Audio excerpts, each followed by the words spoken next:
하나님의 말씀은 창세기 35장 16절에서 29절까지 보겠습니다. 교도하겠습니다. 그들이 베델에서 발행하여 에브라스에 이르기까지 얼마 길을 격한 곳에서 라헬이 임신하여 심히 신고하더니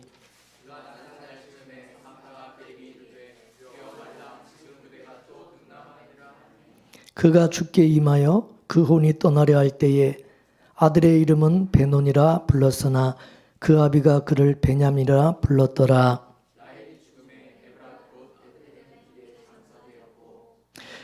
야곱이 라헬의 묘에 비를 세웠더니 지금까지 라헬의 묘비라 일컫더라.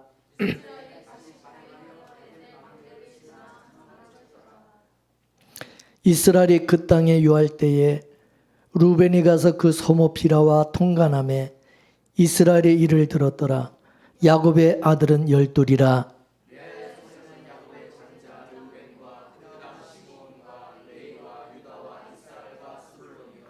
라헬의 소생은 요셉과 베냐민이며 리아의 여종 실바의 소생은 갓과 아셀이니 이들은 야곱의 아들들이요 밧담 아름에서 그에게 낳은 자더라.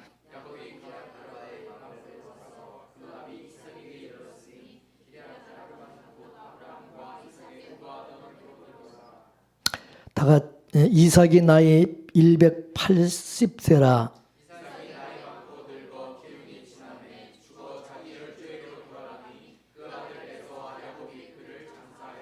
아멘. 하나님께 은혜를 받은 사람들은요, 봉사와 섬김과 사랑으로 나타나게 되어 있습니다. 하나님의 은혜가 그 일을 하게 만드는 것입니다. 그래서 하나님께서는 자기 백성들에게 은혜를 주셔서 그 은혜로 교회를 섬기게 하시고 봉사하게 하시고 섬기고 사랑하게 하시는 거예요. 그래야만 그게 하나님께 영광이 드러나기 때문에 그렇습니다. 하나님께서 주신 은혜로 우리가 하는 거기 때문에 하고 나서도 그걸 한다 하더라도 그게 하나님께 영광이 되는 거죠. 그렇지 않으면 그것이 내가 한 것이 되게 되죠. 그러면 그것이 나의 의가 되고 나의 자랑이 될 수가 있는 거죠. 그래서 하나님께서 은혜를 주시게 되면 그 은혜가 나로 하여금 섬기는 자리로 나가게 하시고 베노니의 삶을 살아가게 하신다는 거죠.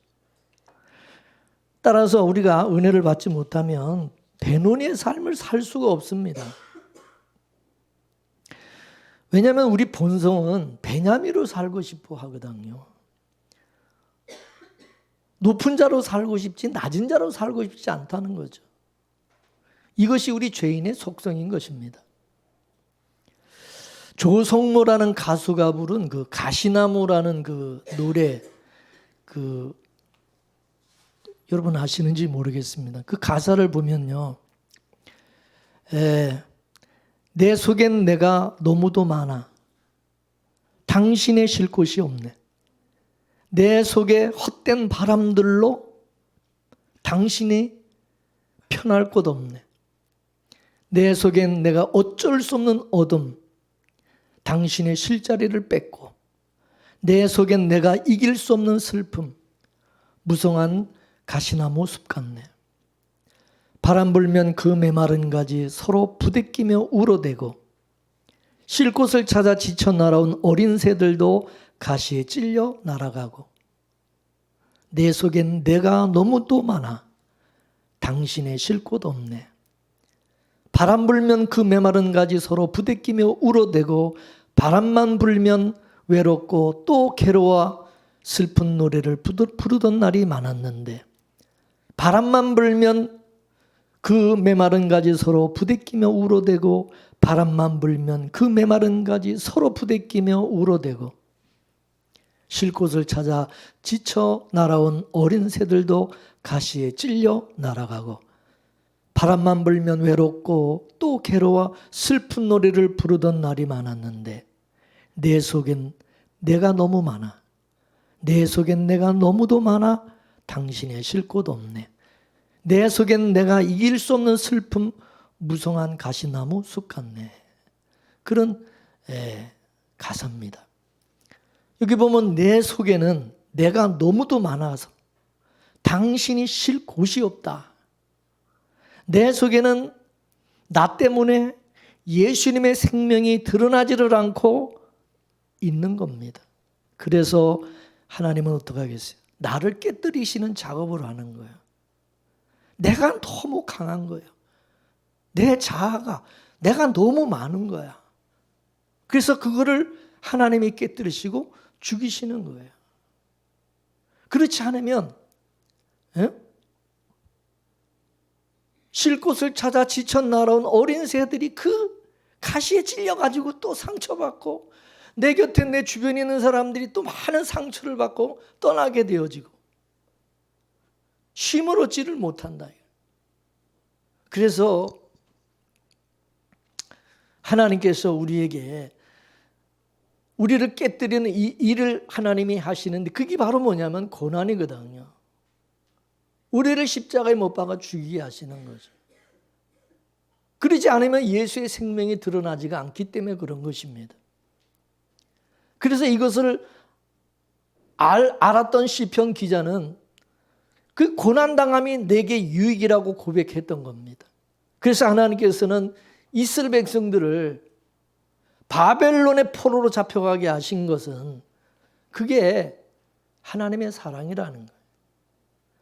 그래서 에레미야 29장 11절 말씀을 보시면, 나 여호와가 말하노라 너희를 향한 나의 생각은 내가 아나니 재앙이 아니라 곧 평안이고 너희 장래에 소망을 주려 하는 생각이라. 그 말씀했어요. 바벨론의 이스라엘 백성이 나라를 다 잃어버리고 나라가 망하고 바벨론으로 다 포로로 끌려갔을 때 얼마나 여러분 그게 고통스럽고 힘듦이겠어요. 아픔이죠.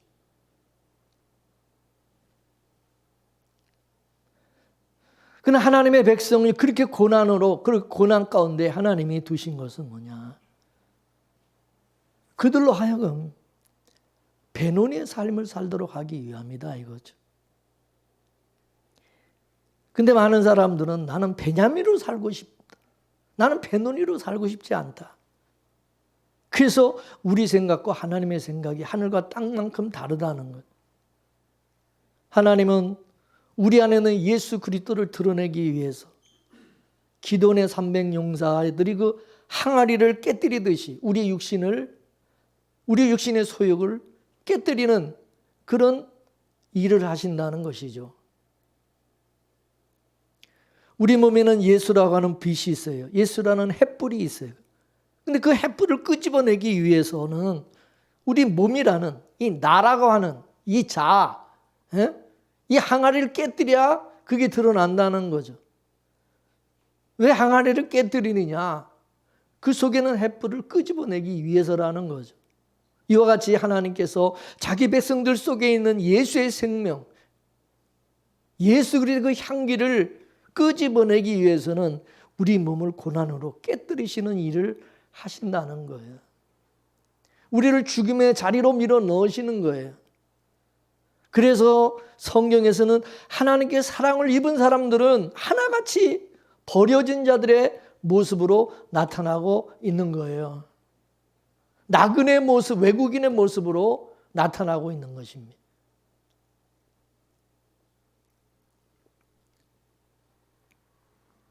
야곱도 보면 야곱의 일기 인생은 베냐민으로 살고자 하였고 열심히 모으는 그런 인생을 살았어요. 그러나 약복강을 지나고 난 후로는 버려지는 인생을 살아가게 된 것을 볼 수가 있습니다. 그래서 약복강을 지나서 제일 먼저 나타난 것이 뭐냐? 형님 앞에 나가서 무릎을 꿇고 주라고 한 것입니다. 이거는 이긴 자의 모습이 아니라 진 자의 모습이죠. 이같이 무릎을 꿇는 자가 하나님의 나라의 장자요 주라는 것입니다. 겉으로 볼 때는 야곱에게 절을 받는 에서가 주인 것처럼 보이지만은 실상은 무릎을 꿇는 그 야곱이 이스라엘이 주라는 겁니다.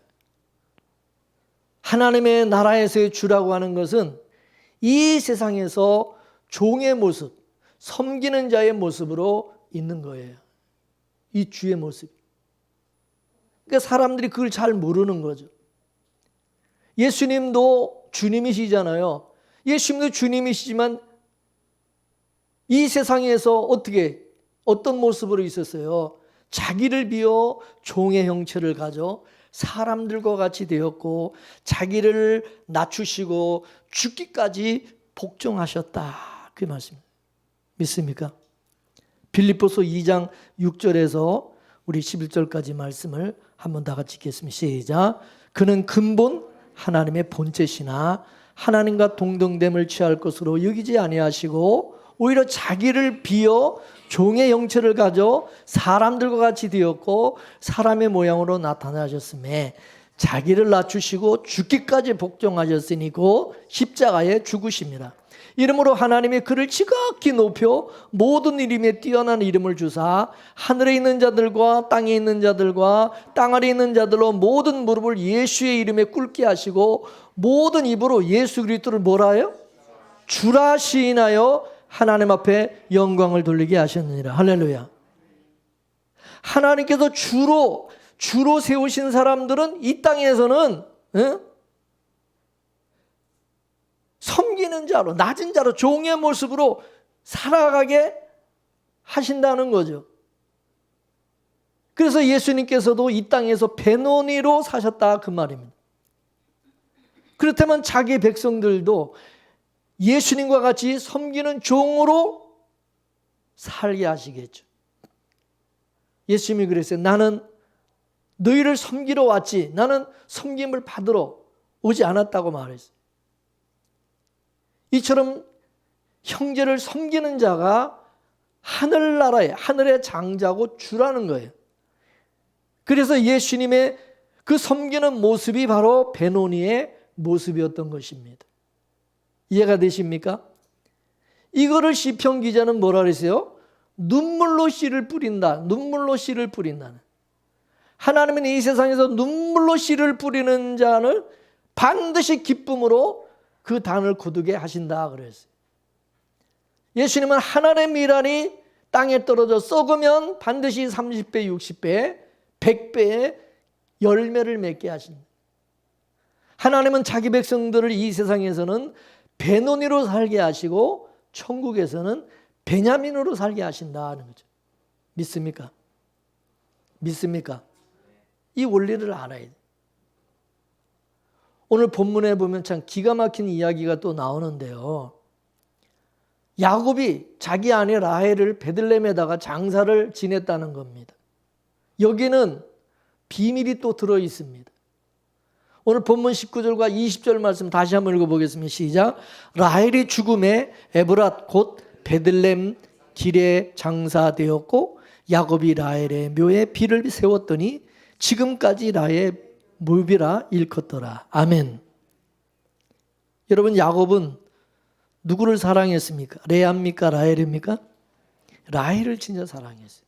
그러면 진짜 라헬의 정실 부인은 레아예요? 라헬이에요? 라헬이죠. 따라서 정실 부인의 자식이 그래서 호적에 올라가는 것이고 그 자식이 유업을 받게 되는 것입니다. 그래서 라헬이 낳은 요셉, 그 요셉이 야곱의 족보에 올라가게 된 것입니다. 37장을 보면은 야곱의 약전은 이러하니라 라고 하고 그 다음부터 요셉의 이야기가 쭉 나옵니다. 그리고 요셉의 형제들의 주가 되는 그런 꿈을 꾸게 되고 그 꿈 이야기가 나오게 됩니다. 근데 그 요셉의 어머니가 누구냐? 바로 라헬이라는 거예요. 그러니까 라헬이 야곱의 진짜 정실 부인이다 이거. 진짜 야곱이 사랑한 아내는 라헬입니다. 그러면 이 정실 부인이라면 라헬이 어디에 그러면 장사 지내야 됩니까? 열조들이 묻혀있는 바로 그 무덤에 안장이 돼야 된다 그거죠. 그죠? 근데 야곱은 라헬을 조상의 무덤에 안장한 것이 아니라 어디다가? 베들레헴에다가 안장을 했다는 거예요. 오히려 그 조상들의 그 무덤에는, 열조들의 그 무덤에는 누가 거기 들어갔느냐? 레아가 들어갔어요. 레아가 들어갔어요. 여러분 창세기 49장 29절에서 33절까지 말씀을 보겠습니다. 시작. 그가 그들에게 명하여 가로되 내가 내 열조에게로 돌아가리니 나를 햇사람 에브론 밭에 있는 굴에 우리 부요조와 함께 장사하라. 이 굴은 가나안 땅 마브레 앞 막벨라 밭에 있는 것이라. 아브라함이 햇사람 에브론에게서 밭과 함께 사서 그 소유 매장지를 삼았으므로 아브라함과 그 아내 사라가 거기 장사되었고 이삭과 그 아내 리브가도 거기 장사되었으며 나도 레아를 그곳에 장사하였노라. 이 밭과 거기 있는 그릇 햇사람에게서 산 것이니라. 야곱이 아들에게 멸하기를 마치고 그 발을 침상에 거두고 기운이 지나여 그 열조에게로 돌아갔더라. 아멘. 야곱이 자기가 이제 죽으면 열조들이 있는 그 무덤에다가 자기를 장사 지내달라고 유언을 하는 것입니다. 근데 그 열조들의 그 무덤에 누가 거기 있다고 그럽니까? 아브람과 사라, 이삭과 리브가, 그리고 자기 아내 레아가 거기 장사되었다. 그죠? 그러면서 이제 자기가 이제 그곳에 그 무덤에, 그 열조들의 무덤에 자기가 거기 들어간다는. 그러면 아브람과 이삭, 야곱 전부 부부가 거기 들어갔어요. 부부들이. 그죠? 이러면 라헬의 그 자리, 라헬이 들어가야 될 그 자리에 누가 들어간 거예요? 레아가 들어간 거예요. 레아가. 그죠? 그래 안 그래요? 근데 알다시피 여러분 레아는 라헬 때문에 얻은 아내였어요. 라헬 때문에 얻은 아내. 야곱은 레아를 사랑한 게 아니라 라헬을 사랑해서 7년 동안 종살이를 했는데 자기 삼촌 라반이 라헬 대신에 누구를 줬어요? 레아를 대신 준 거예요. 그러니까 레아는 라헬 때문에 야곱의 아내가 된 여자입니다. 지금으로 말하면 여러분 마트에 가서 물건 하나 사면 플러스 원 하나 더 주는 거 있잖아. 그런 거 이렇게. 그죠? 그래서 하나 이렇게 붙어 있는 거 있잖아. 그죠? 하나 사면 하나 이렇게 더 붙여서 주는 거. 그러니까 레아는 바로 그 붙여서 플러스 원, 그게 레아였어요. 그죠?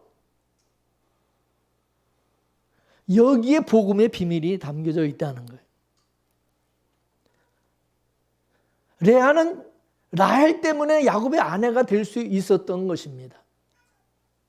그리고 또 죽어서 라헬이 들어가야 될 그 무덤에 레아가 거기 대신 들어간 거예요. 레아가 들어간 거예요. 그러면 라헬은 버려짐을 당한 거고, 라헬은 버려짐을 당했고, 레아가 구원을 받은 그것을 예표하고 있는 거다 그거예요. 그래서 이 레아와 라헬은 지난번에 이 두 교회를 상징한다고 말했어요. 레아는 구약의 교회를 상징하고 라헬은 신약의 교회를 상징하고 있다고 그랬어요.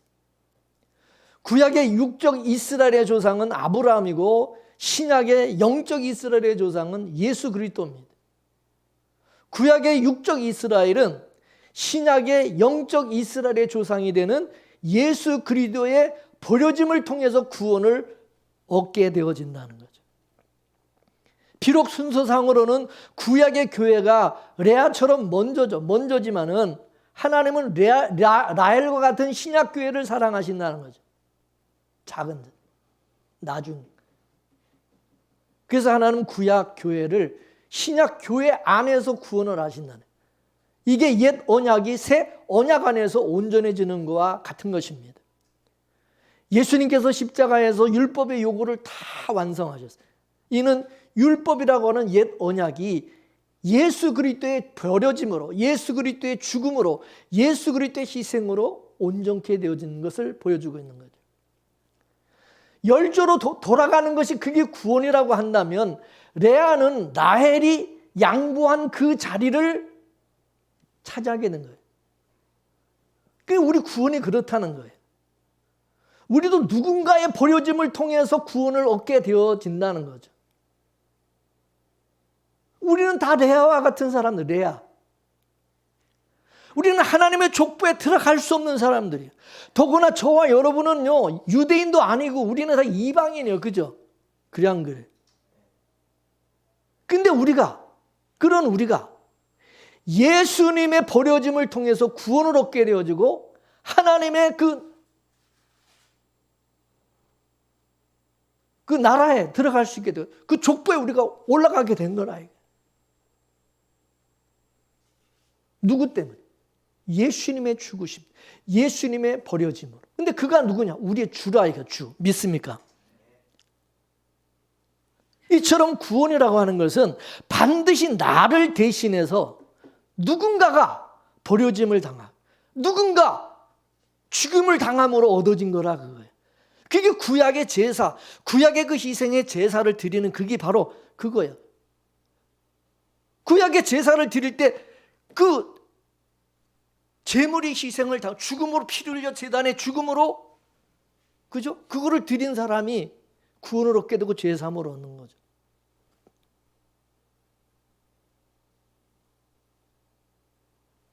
이사야 53장 5절에서 6절까지 말씀을 보겠습니다. 시작. 그가 찔림은 우리의 허물을 인하며 그가 상함은 우리의 죄악을 인하미라. 그가 징계를 받음으로 우리가 평화를 누리고 그가 채찍에 맞음으로 우리가 나음을 입었도다.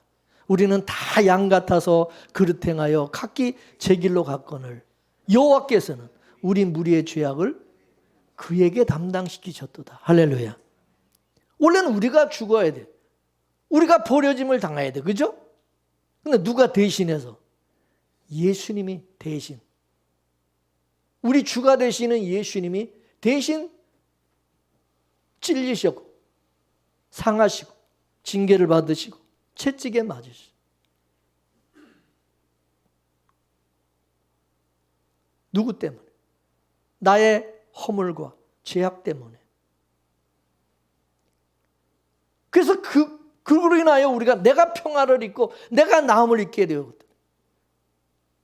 여호와 하나님께서 우리 모든 죄를 누구에게 다 담당시키셨냐?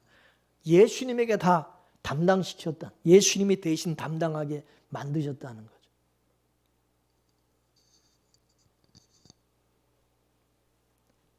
그러니까 하나님께서 저와 여러분을 구원하기 위해서 누구를 버리셨냐? 하나님의 아들 예수님을 버리셨다. 그렇기 때문에 여러분, 우리 구원의 그 바탕에는 여러분 예수님의 버려짐이 깔려 있다는 걸 알아야 돼요. 믿습니까? 그렇기 때문에 여러분 구원받은 것에 대해서 꼴값 떨면 안 된다 그거예요. 잘난 척하면 안 된다 그거예요. 우리가 무슨 잘나가지고 구원받은 게 아니란 말이에요. 이해가 되세요? 예수님이 나를 대신해서 버려짐을 당하고 죽으심을 당함으로. 그래서 내가 그 예수님의 그 자리에, 우리가 아들의 그 자리에 그 명분을 우리가 얻게 된 거예요. 그죠? 이게 창세전의 언약이다 그겁니다. 여러분, 우리는 본질상 진노의 자식들이라 그랬어요. 우리는 레아와 같이 우리는 사랑을 입지 못한 자들이, 사랑, 왼수요. 우리는 왼수와 같은 자들. 근데 하나님께서 그 아들을 내어주시고 우리를 구원해 주셨다. 이해되세요? 내가 버림을 받아야 될 그 자리에 하나님께서 그 사랑하는 아들을 대신 버리신 거라. 믿습니까?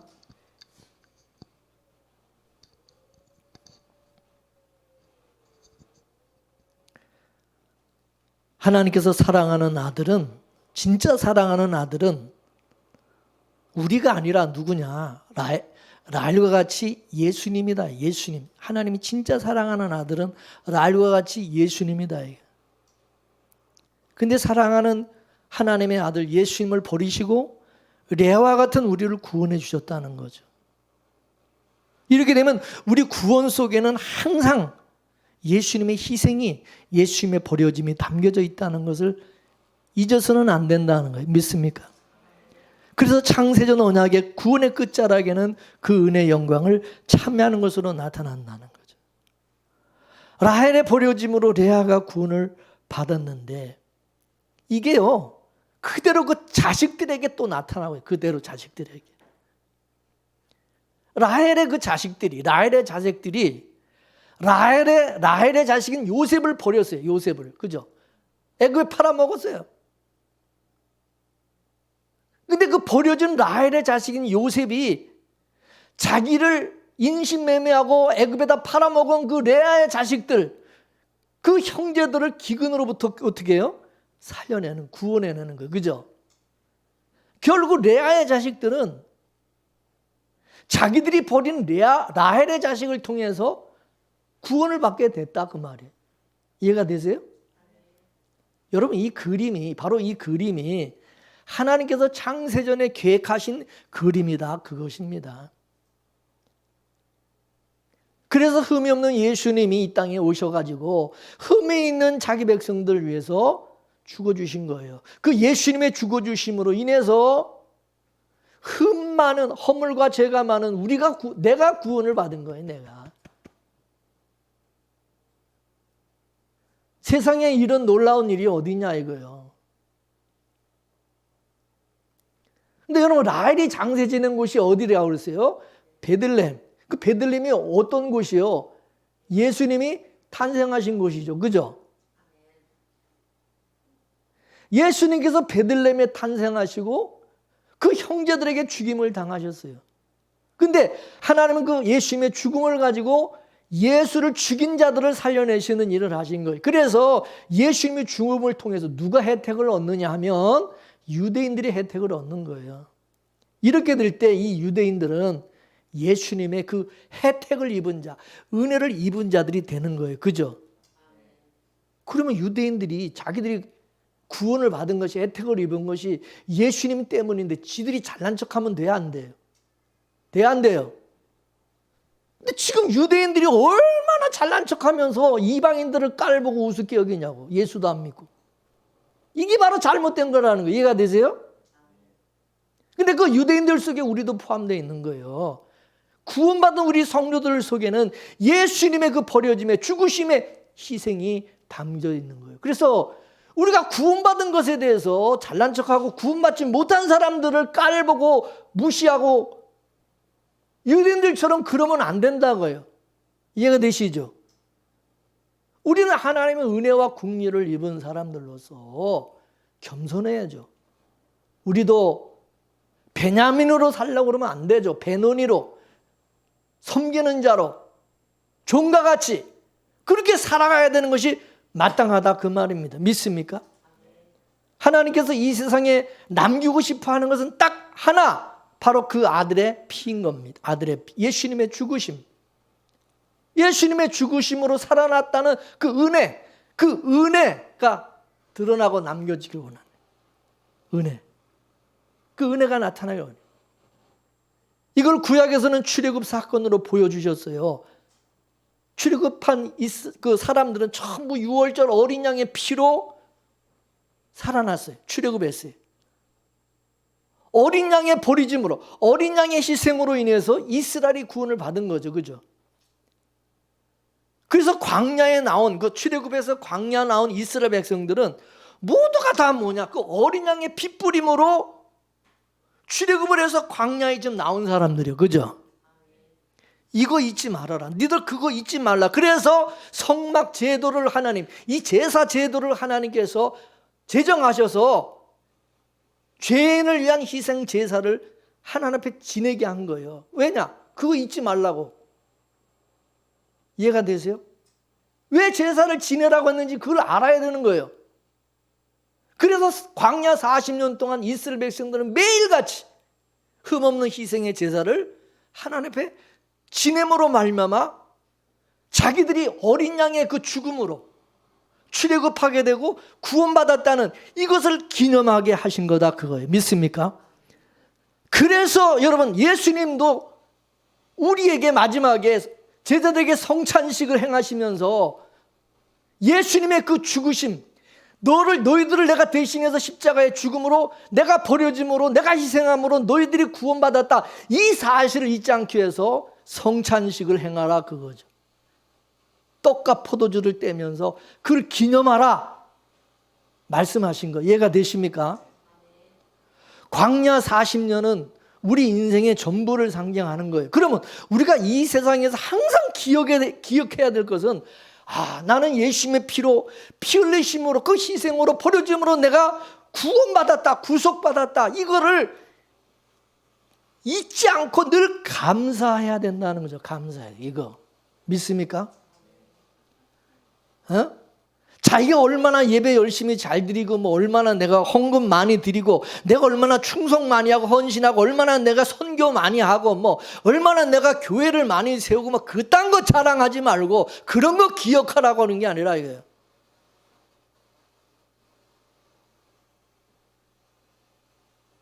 하나님은 유월절을 매년 기념케 하였어요. 기념이라는 것은 뭐냐? 과거의 사건을 현재화시키는 거잖아요. 비록 과거에 일어났던 단회적인 사건이지만 그 효력이 늘 지속이 된다는 뜻입니다.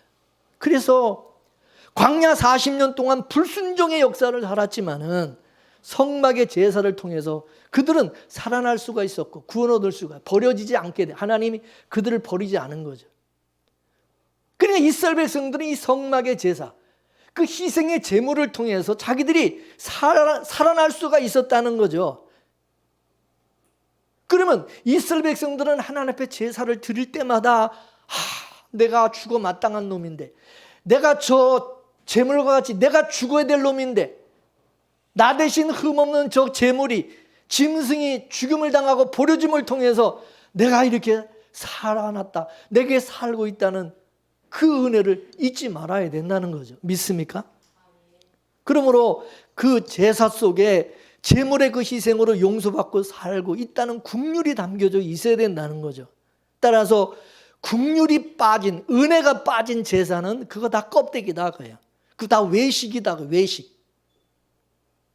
그래서 예수님께서 너희는 하나님은 제사보다 국률을 원하신다. 국률을 배우라. 이 얘기는 뭐냐? 너희들 왜 제사를 드리는데? 너희들 왜 예배 드리는데? 예배 왜 드리느냐? 제사 왜 드리느냐? 그거 묻는 거예요.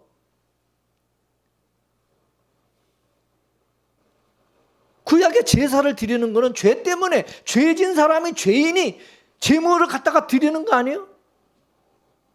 너희들 죄 때문에 그 흠없는 짐승이 죽었잖아, 희생했잖아, 버려졌잖아. 그러면 제사를 지내면서 내가 죽어야 될 자리에 지금 저 짐승이 지금 대신 죽는구나. 주여 불쌍히 여겨주세요. 그래야 그게 마땅한 거 아니냐 이거예요. 그럼 그 불쌍히 여겨달라는 또 그 감사의 마음이 그 제사 속에 담겨져 있어야 되는 것이 아니냐 이거예요. 근데 너희들은 지금 어떻게 제사 드리느냐 이거예요. 국률의 마음은 없고 감사의 마음은 없고, 나 이렇게 하나님 앞에 제사 맨날 드렸잖아요. 많은 제물과 많은 이렇게 가축을 하나님 앞에 소와 양과 염소를 많은 수많은 기름을 그냥 바쳤잖아요. 하나님 앞에 바쳤잖아요. 드렸잖아요. 헌금 많이 하고 11조 많이 드리고 건축헌금도 하고 성경금 많이 했잖아요. 있던 식으로 나온다 이거야. 그러니까 하나님께서 뭐라 했어요? 내가 언제 그런 거 원했냐? 내가 그런 제사 드리라 그랬냐? 내가 너한테 그런 거 원해라 해라 그랬냐? 그따위 제사 드려 그딴 식으로 드리려면 다시는 가져오지도 말고 드리지도 말라고 하신 거예요. 이해가 되십니까? 이게 바로 이사야 1장의 내용인 것입니다. 자, 이사야 1장 1절에서 4절까지 말씀을 보겠습니다. 시작. 유다 왕 우시아와 요담과 아하스와 히스기야 시대에 아모스의 아들 이사야가 유다와 예루살렘에 대하여 본 이상이라. 하늘이여 들으라, 땅이여 귀를 기울이라.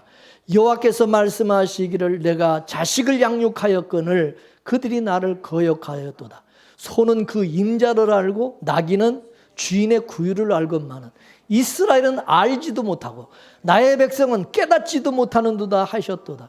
슬프다 범죄한 나라여, 허물진 백성이여, 행하게 종자여, 행위가 부패한 자식이로다. 그들이 여호와를 버리며 이스라엘의 거룩한 자를 만유리 여겨 멀리하고 물러갔도다. 아멘. 11절과 또 14절 보겠습니다. 그 뒤에 시작.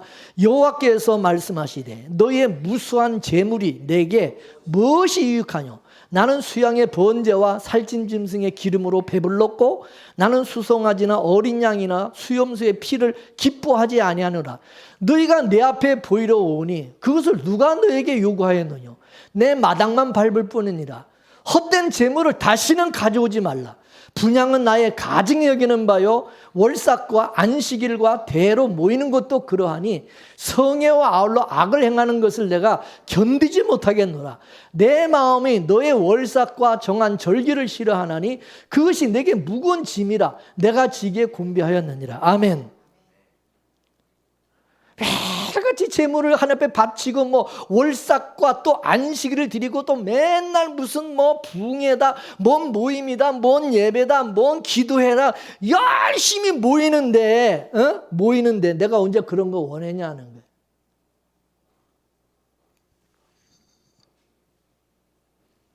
너희들은 은혜도 모르고 하나님의 긍휼도 모르고 그렇게 너희들이 열심히 하나님 앞에 제사 드리고 열심히 드리면서 열심히 모이면서 그것이 너희들이 무슨 잘난 것처럼 교만하고 그리고 하나님을 이스라엘 백성이 다 하나님도 모르고 짐승 새끼만도 못하잖아요. 짐승은 자기 밥을 주는 주인도 아는데 너희들은 하나님도 모르고 멀리 물러갔다는 떠났다. 그러면서 또 제사는 또 열심히. 근데 왜 그렇게 열심히 드리냐? 니들 복 받으려고 그런 거 아니냐? 복 받으려고. 이 세상에서 잘 되기 위해서 하나님께 뇌물 바치는 거 아니냐? 뇌물 바치는 거 아니냐 이거지. 너희들이 그걸 은혜로 정말 은혜로 긍휼의 마음으로 하나님 앞에 구하며 드리는 제사냐? 아니면 내가 이렇게 드렸으니까 하나님께서 이 세상에서 잘 되게 하시고 복 받고 성공하게 축복해 주시고 건강하게 해주시고 잘 먹고 잘 살게 해달라고 지금 나한테 자꾸 갖다 바치는 거 아니냐. 그래서 열심히 이들 모여서 막 부르짖고 기도하고 난리치는 거 아니냐. 내가 언제 그런 거 원했냐. 다시는 그런 거 가져오지도 말고 드리지도 말라는 거예요. 이해가 되세요? 너희들은 왜 제사를 드리는지 그 이유도 모르면서 열심히 너희들이 하고 있지 않느냐. 그래서 하나님 오지 말라는 거예요. 이거는 마치 명절날 부모님 집에 형제들이 모여가지고 그냥 형제들끼리 싸우는 것과 같은 거예요. 여러분 명절에 고향집에 왜 가는 겁니까? 부모님의 은혜 감사하고 형제들 만나가지고 서로 화목하고 서로 사랑하며 살아고 사랑을 나누고 은혜를 나누고 뭐 그러기 위해서 여러분 모이는 거 아니에요? 근데 이게 뭐 감사는커녕 형제들끼리 만나가지고 서로 쌈박질이나 하고 그냥 으르렁거리고 막. 그러니까 부모가 그거를 보고 속이 상하니까 뭐라고 그랬어요? 푹 소리를 지르면서 야 이놈들아! 그럴 것 같으면 다시는 오지도 마라. 다시는 오지 마라. 그렇게 소리를 친 것 같다 그거예요. 그러면 이게 여러분 진짜 집에 오지 말라는 얘기입니까? 예? 너희들 왜 명절에 왜 집에 왜 오느냐, 고향에 왜 오는데 그건 묻는 거 아니에요? 집에 고향 집에 오는 이유도 모르면서 너희들 와가지고 지금 뭐 하는 짓이냐 그거죠. 오늘 교회도 그래요. 너희들 뭐 들어 교회 나왔냐는 교회. 왜 예배 드렸나? 교회 나와서 쌈박질하고 서로 싸우고 목사, 장로, 성도들끼리 막 이게 싸우고 난리가 나고 너희들 지금 뭐 하는 짓이냐 그거죠 교회에서. 서로 시기하고 질투하고. 예수님께서 초림으로 오셨을 때 바로 유대인들이 바로 이사야 1장과 이 1장과 똑같았어요. 열심히 제사만 드렸지 그 제사 속에 담겨있는 의미를 모르고 열심히 율법을 지키고 열심히 제사를 드리고 열심히 제물을 갖다가 바치고.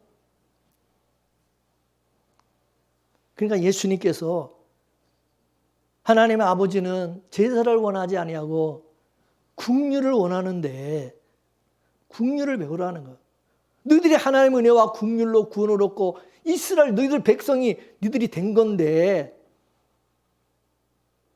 그거를 너희들이 생각하고 감사함으로 긍휼의 마음으로 제사를 드려야 되는데 제사의 의미를 너희들은 모르고 열심히 그냥 드리면서 잘난 척은 온갖 잘난 척은 다 하고 교만하고.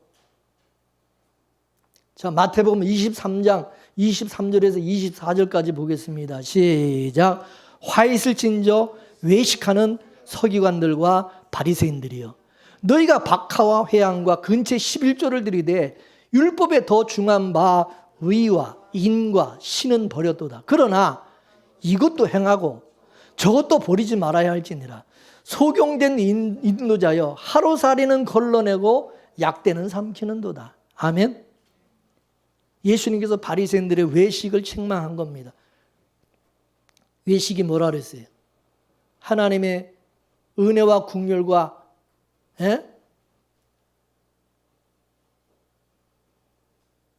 사랑이, 그 감사가 빠진 그 어떤 행위, 그 종교적인 행위, 그게 다 외식이다 그거죠.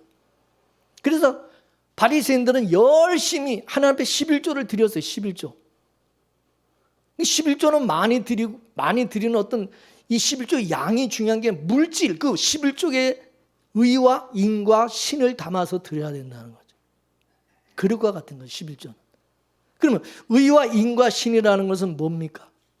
믿음, 소망, 사랑이라 해요. 믿음, 소망, 사랑. 다른 말로 은혜와 사랑과 긍휼이다 이것입니다. 그게 담겨져 있어야 된다는 거죠. 월급 탔으니까, 소득이 이제 생겼으니까 하나님께 11조 드리고, 11조 드리면 잘 된다고 그러니까, 복 받는다 그러니까 그 11조 바치고, 뭐 그런 의미입니까? 이제 그런 식으로 드리는 거야. 여러분, 11조가 뭡니까? 만물이고 초태생, 첫것, 장자, 초태생, 그걸 말하는 거예요, 이 11조는. 근데 하나님께서 왜 이 초태생을 왜 바치라고 그럽니까?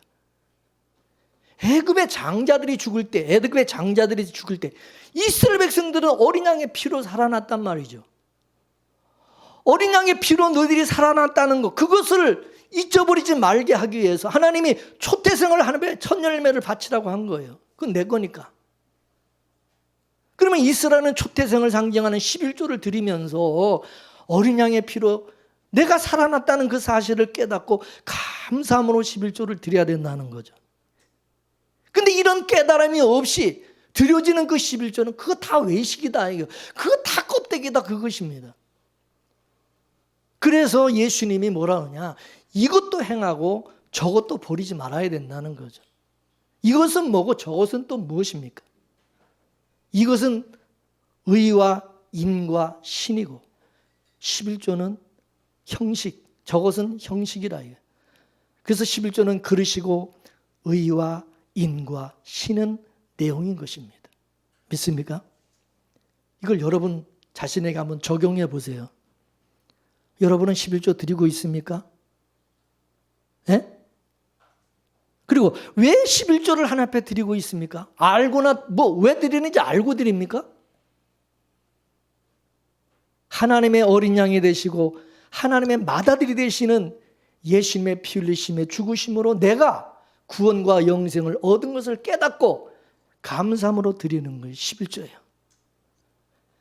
그렇기 때문에 반드시 11조를 드려야 돼요. 11조 안 드리면 그것도 문제야. 돈 있으면 드리고 구원받은 하나님의 은혜를 입은 성도가 11조도 안 드린다? 그러면 사람들은 그 구약의 그 율법적인 거 아닙니까? 그 사람은 그러니까 하나님의 은혜를 모르니까 무식하니까 그런 소리를 하는 거지. 우리는 하나님 앞에 반드시 11조를 드려야 되고, 그리고 반드시 예수님의 피 흘리심의 그 은혜로 내가, 그 긍휼하심으로 내가 살고 있다는 그 믿음과 감사함으로 하나님 앞에 드릴 때 하나님이 그 11조를 받으신다 그거예요. 믿습니까? 그렇지 않으면 그 11조는 뭐예요? 외식이다 이게요. 그건 다 하나님 그런 11조 가져오지도 말라는 그런 거. 가져오지도 말라. 그러니까 무조건 11조를 하나님 앞에 교회 나오면 바로 11조를 드리고 이게 중요한 게 아니라 그 의미를 알고 드리라는 거예요. 믿습니까? 여러분 여러분 왜 예수 믿습니까? 왜 교회 나오십니까? 왜 교회 나와? 우리가 교회 나오는 것은 예수님의 피 흘리심으로 구원받은 것에 대한 감사 행위다. 이 감사 행위.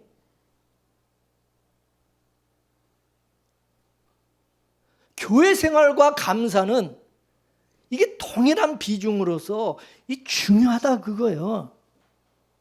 교회 생활 중요한 거예요.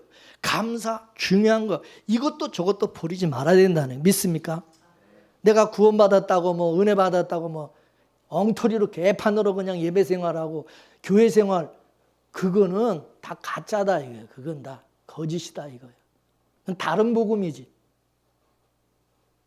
어린 양의 피로 살아난 것을 깨닫고 감사함으로 11조를 드리고 또 교회 생활도 열심히 하고 봉사와 충성도 열심히 해야 된다 그 말입니다. 믿습니까? 그냥 손님처럼 교회 왔다 갔다 그냥 마당만 밟지 말고 또 교회 내가 나왔다는 거 자랑하지도 말고 나 열심히 교회 나온다 교회 다닌다 나는 1년에 지각도 안 하고 나는 주일 성수 잘한다 뭐 그딴 거 자랑하지 말고 나 같은 죄인이 예수님의 피로 구원을 받았으니 그 은혜가 너무너무 커서 교회에 나와서 감사하고 찬양하고 예배하는 봉사하고 섬기는 우리가 이같이 모여서 말씀을 들으면서 예수님의 피 흘리심으로 우리가 살고 있다는 그걸 깨닫고 더 그 은혜를 또 다시 기억하면서 감사하게 되는 거예요. 그러지 않고 주일이니까 그냥 교회에 나오고 주일날 교회 오라고 그랬으니까 교회 주일 지켜야 된다 그랬으니까 주일 지키고 그게 뭐가 문제입니까? 뭐가 잘못됐습니까? 그게 큰 소리 칠 일이 아니다 그 말입니다. 여러분 주일을 지키러 오셨습니까? 하나님의 은혜에 감사로 오셨습니까?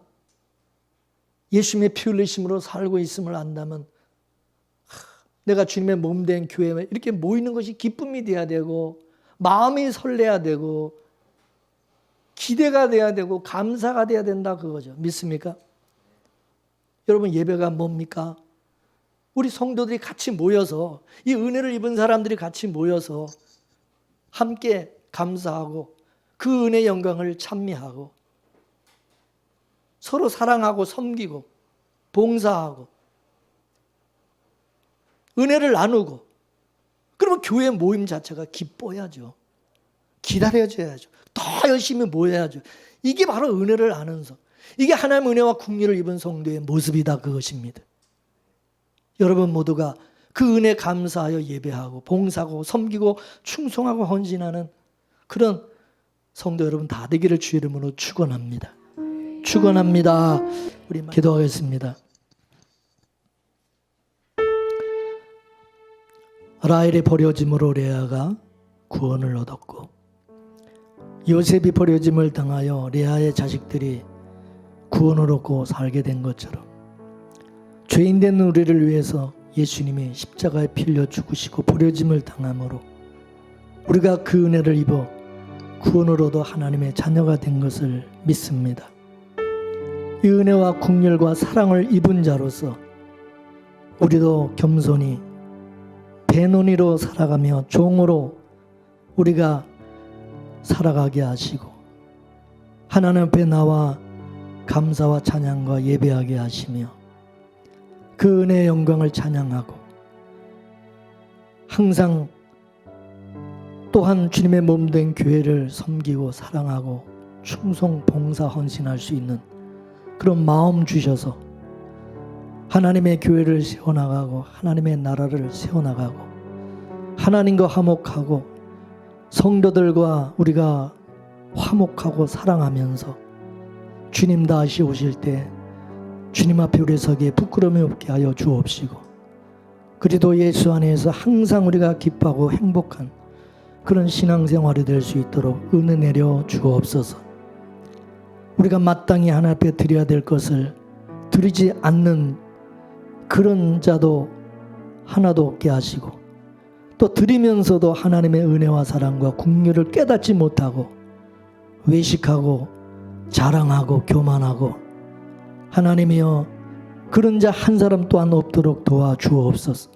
늘 성령께서 우리 안에 오셔서 내가 예수 그리스도의 피로 나 같은 죄인이 구원받은 그 은혜가 너무나도 크게 다가오게 하시고 깨닫게 하셔서 우리가 저런 교회에 나와 모여 예배하고 감사하고 찬양하는 것이 기쁘고 봉사하고 섬기는 것이 기쁘고 즐거움이 되게 하여 주옵소서.